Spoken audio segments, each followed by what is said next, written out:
Get ready, Staten Island. The Ferry Hawks are back at SIUH Community Park July 7th to the 12th for a 6-game series against the High Point Rockers. Tonight, first pitch is at 6:30. It's Thirsty Thursday with $5 Bud and Bud Light Drafts. Friday, July 10th, first pitch is at 7 p.m. May the Force be with you on Star Wars Night with post-game kids glow around the bases with special lightsaber training packs. Visit ferryhawks.com now to lock in your seats.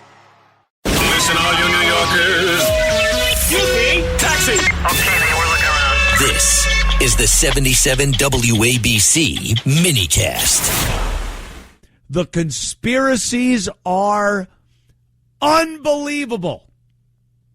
Everyone that I'm reading on various social media platforms has a take on both Lindsey Graham and, of course, Mitch McConnell, who we'll get to later. But the Lindsey Graham sudden death has just gotten people in a tizzy.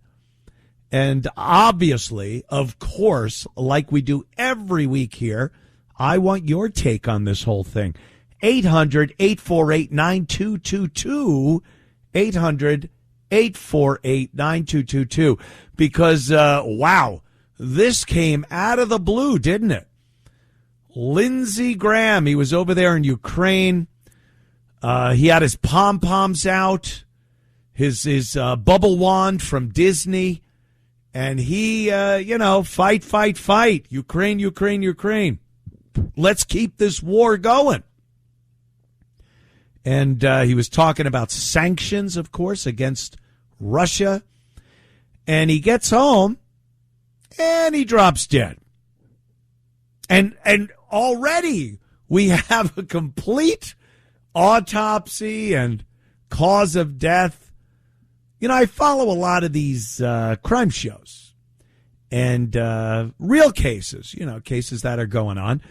And you read the story and it says, pending an autopsy. We will know more pending an autopsy in 3 or 4 weeks. It hasn't been 24 hours. And they've already sliced this guy open and determined that he had a dissected aorta and died. Now, I'm not saying he hasn't. I don't want anyone to mistake my intentions here this evening. We're talking conspiracies, not just with this. I have a whole evening of things that have been going on of late that people have just been throwing in their opinions, especially on, social media. And everything is some grand conspiracy. And believe me, I'm not a big conspiracy guy. I'm not one of these guys that just hears something and goes, yeah, that must be it. I think a lot of people latch on to conspiracies because it's exciting. The truth is boring. The truth is a bore fest. But if you can inject a little intrigue and nefarious deeds into something that's happening, it makes it exciting. That's fun to talk about at work and with your friends and family. But the truth, oh, how dull. Hey, did you hear Lindsey Graham at 71 years old with a father that died in his 60s of heart disease? He had a dissected aorta? Oh, yeah, I heard that. All right. Hey, anyway, what are we eating tonight? Instead, you have, he was just in the Ukraine. He was holding a drone from the drone factory. The Russians blew the drone factory up, and they probably blew up Lindsey Graham. And it's just more exciting. It's more fun. My God, are conspiracies fun? And I think that's why you gravitate toward them. I think people gravitate toward conspiracies because they're fun. It's interesting as hell to talk about. So the latest, and I mean the latest, hot off the presses, is Lindsey Graham. My senator, by the way, I ran from the communist state, the United Soviet Socialist Republic of New York. About 3 years ago, I come down here, and one of my senators is Lindsey Graham. And I'm not a fan, especially now. I don't think he's going to do anything for the state in the future. But I wasn't a fan. I didn't like this guy's politics. There were some things I like. He seemed to be a staunch supporter of the Second Amendment. Things for the state, I appreciated his take on things. State-wise, a representative of the great state of South Carolina would go to Washington and pitch ideas and suggestions for his state. And they were good. They were conservative. They were Republican, pro-Constitution. Like I said, never trying to infringe on our rights down here in this state. Federally, especially as far as war, this guy loves a good war. Ooh, did Lindsey Graham love a good battle, a good Donnybrook overseas. Let's send our boys over there and wreak some havoc on some nation halfway around the globe. So I didn't quite like that. Not a big fan.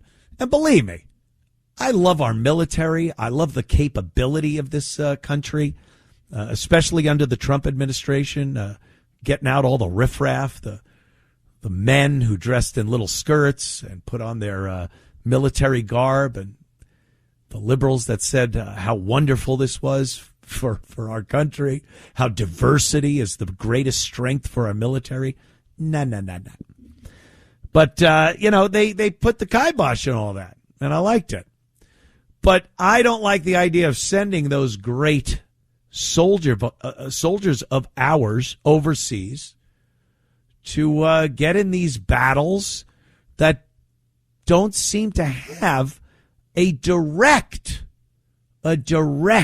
effect on our country, something, a positive direct effect, something defending our nation against an imminent threat.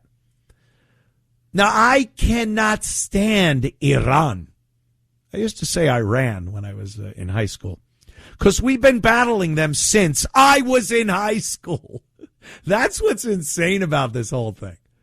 I had an F Iran pin, send Rambo to Iran, bomb Iran. We had it all. I was a wee lad of 17 or 18 years old. I was in high school, so I think it went up to 20 years old. Yeah, I had some problems. But, this has been going on this long. So I'm not real big on let's go over there and what. Hey, if they had potential nuclear facilities, if they were making bombs, that's great. Bomb those facilities. We got some of those bunker busters. It looked like they were doing a great job sending them through the side of a mountain into some nuclear centrifuges and all the other things that they use to make plutonium. And that's good. I have no problem with that. It'll take them years to get back on track. That's fine. But this protracted, we're on and then we're off again. They're opening up the Straits of Hormuz. They're closing them again. We're so close. We signed this treaty on the back of a cocktail napkin. And then Trump, who I love, I voted for. I have no regrets voting for him. But there are some things that have been going on of late I'm not a fan of. And this war with Iran is something I'm not a fan of. We've heard the threats that Trump has put out there. Hey, this is one of those situations where we're going to have to bomb them into the Stone Age, which doesn't seem that far. They seem to be Stone Age-like at this moment. But and then the next day, wonderful people, love them. We're going to sign a treaty. And then the next day, animals, they won't do this. You're like, wait, what are we doing? Why are we doing this? And we could get into that whole thing a little later, but I deflected a bit from the Lindsey Graham thing. Lindsey loves a good war. He loves it. Iran doesn't matter. Great. Anything we can do to drop some bombs and get some of our boys in there. Lindsey is a big fan. So I wasn't too hip on Lindsey Graham as my senator from the great state of South Carolina being so involved in and so easily sending our troops over to wreak havoc in some other country where it doesn't really affect us as much as I think it should before we send troops in there. Well, Lindsey is dead. Very shortly after a trip to Ukraine, the rumors and speculation abound. Oh, social media is awash with Lindsey Graham was murdered, killed in an airstrike. I heard that one, which conjures up some funny images and thoughts.